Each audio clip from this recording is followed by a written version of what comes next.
Welcome to Tirumala Vaibhavam YouTube channel. Today we will dive into another spiritual story. Do subscribe and like the video for more such deep spiritual content. Welcome. In this journey together, we're going to uncover the hidden architecture of reality itself, just as it's revealed in chapter 14 of the Bhagavad Gita.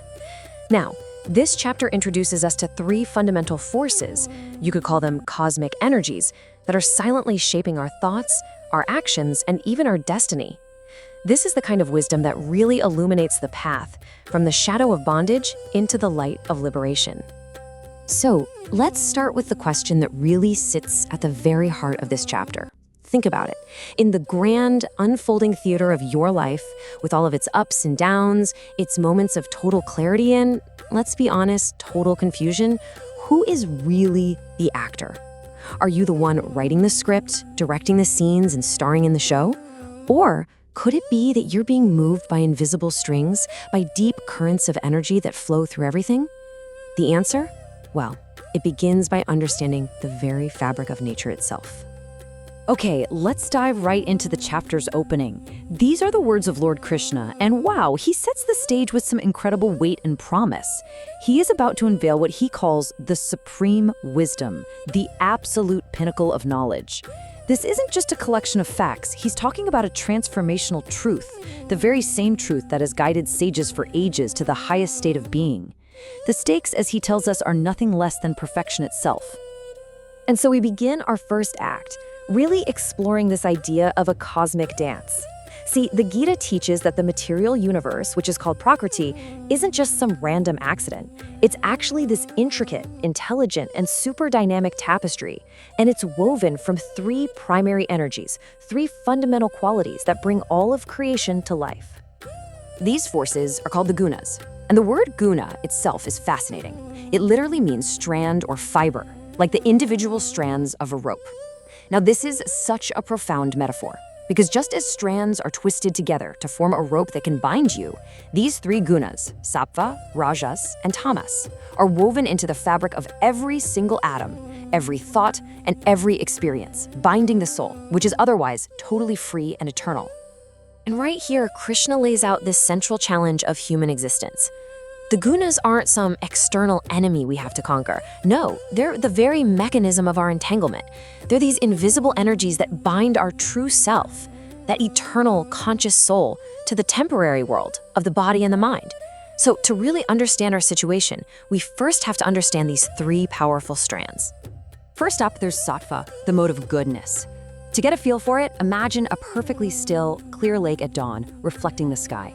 That's the feeling of Sattva. It's the quality of harmony, balance, and light.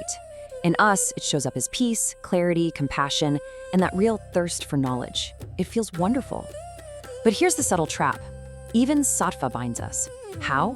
Through our attachment to that very feeling of happiness and maybe even the pride of the knowledge it brings. Next is Rajas, the mode of passion. This is the energy of a raging fire or a rushing river. It's the force of movement, ambition, and just relentless activity. Rajas is what drives us to create, to achieve, to compete, and to desire. You could say it's the engine of all worldly progress. But by its very nature, it's restless. It binds us through an endless craving for more action and the rewards that come with it. And that locks us into a cycle of striving, maybe getting a little success, and then inevitable dissatisfaction. And finally, we have Tamas, the mode of ignorance. Think of this as a dense, heavy fog that just blocks out the light and confuses your sense of direction. It's the quality of inertia, of darkness, of delusion. Tamas shows up as laziness, procrastination, apathy, and confusion. It's this downward pulling, immobilizing force that hides our true nature, and it binds the soul through neglect, intoxication, and a kind of deep spiritual sleep. So now that we've met these three cosmic threads, we can start to see how they're all tangled and interwoven through every single part of our lives. They aren't just fixed states. They're in this constant, dynamic interplay that colors our entire world from the inside out. You see, the really crucial thing to get here is that these gunas are always competing for dominance inside of our own consciousness. One moment, Sattva might be on the rise, and you feel calm, inspired, and crystal clear. The next, a wave of rajas can surge through you, filling you with restlessness and desire. And then Tamas can just descend, leaving you feeling lethargic and totally directionless. This inner weather system, this constant dance of forces, this is the very texture of our daily human experience. And this just shows you how incredibly practical this knowledge is. I mean, the gunas aren't just some abstract philosophical idea. They directly influence our real, tangible choices. Take food, for instance. The food we're drawn to both reflects and affects our state of mind. A sattvic meal, it's wholesome, it brings clarity. A rajasic meal is overstimulating. A tamasic meal is just lifeless. And the same principle applies to our actions.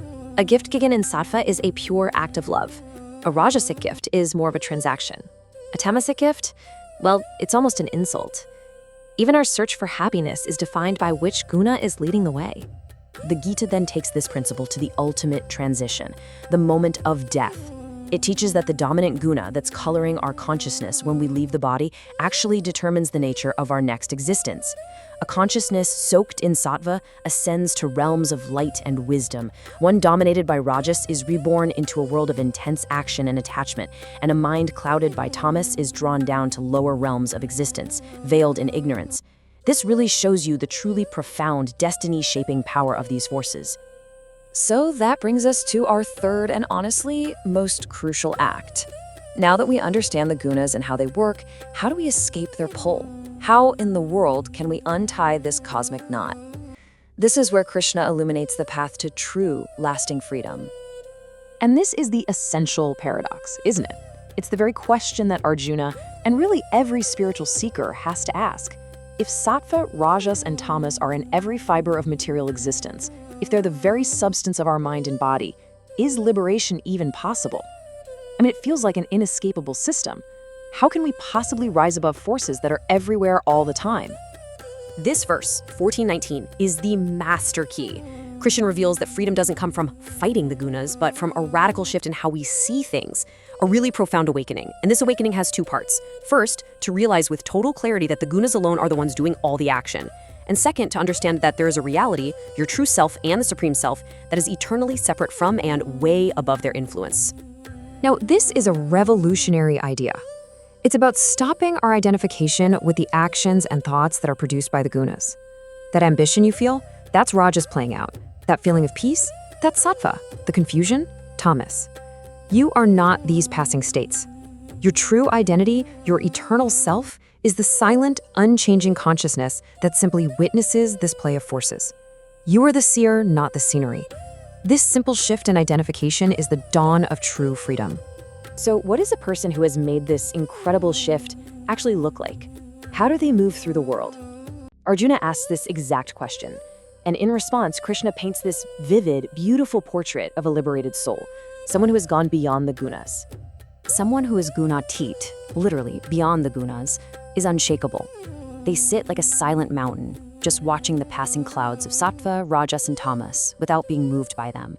They aren't disturbed. For a person like this, happiness and distress, praise and blame, they're just vibrations in the outside world, because they see the underlying reality, the worldly value of a clump of dirt, a stone, or a piece of gold is all the same. This is a state of profound inner stability, rooted firmly in the true self. So how does a person get to this state? Well, Krishna outlines a very clear, practical path. It starts with cultivating mindfulness, just watching the gunas as they operate inside you, without any judgment. Then, through this impartial observation, the second step starts to happen naturally. You get this deepening realization that you are not these shifting moods, but you're the steady awareness behind them. And finally, he reveals the most direct path to transcend them completely, unswerving devotion, or bhakti yoga. And this right here is the ultimate solution that the Gita presents.